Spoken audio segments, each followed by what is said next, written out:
এই ফুরফুরে হাওয়া যখনই আমাকে ছুঁয়ে যায় তখনই মনে হয় আমার দিদি আমাকে জড়িয়ে ধরে আছে। আমার সব কষ্ট, ক্লান্তি, মন খারাপ সবটা নিজের মধ্যে নিয়ে আমাকে হালকা করে দিয়েছে। এটা জানি বলেই তো তোকে এখানে নিয়ে এলাম। দেখ, তোর দিদিয়াকে তো আমি এনে দিতে পারবো না, কিন্তু তোর বেস্ট ফ্রেন্ড হিসেবে আমি তো সব দুঃখ কষ্ট ভাগ করে নেব।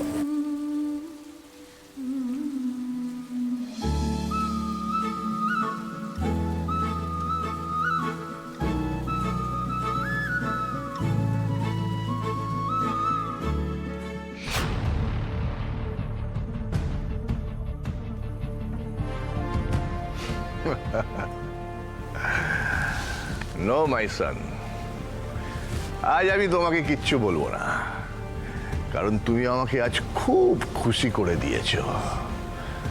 আজ তুমি প্রমাণ করে দিয়েছো যে তোমার শরীরে আমার রক্ত আছে। কারণ ওই সাবস্ট্যান্ডার্ড কলতলার লোকগুলোর মুখে কষি এমন জুতোর বাড়ি মেরেছে। ওয়াহ, ওয়ান্ডারফুল। কোথায় যাচ্ছিস তুই? ভালো লাগছে না রে, ক্লস্ট্রোফোবিক লাগছে।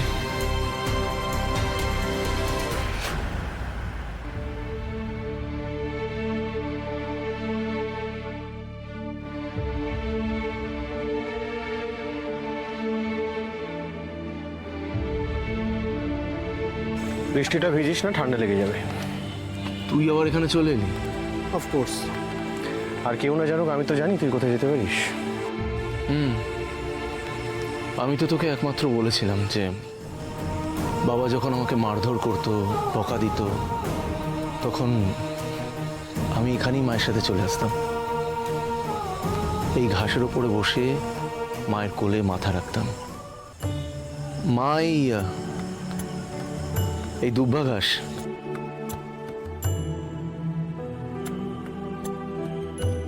মা এই দুব্বা ঘাস আমার ক্ষততে লাগিয়ে দিত, বলতো দেখবি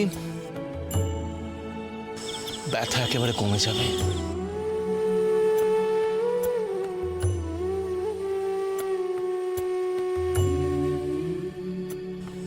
মা আদর করে বলতেন, সৌম্য, জীবনটাকে একটু অন্যরকম করে দেখ, সমস্ত নেগেটিভিটির মধ্যে পজিটিভিটিটাকে খুঁজে বার করার চেষ্টা কর।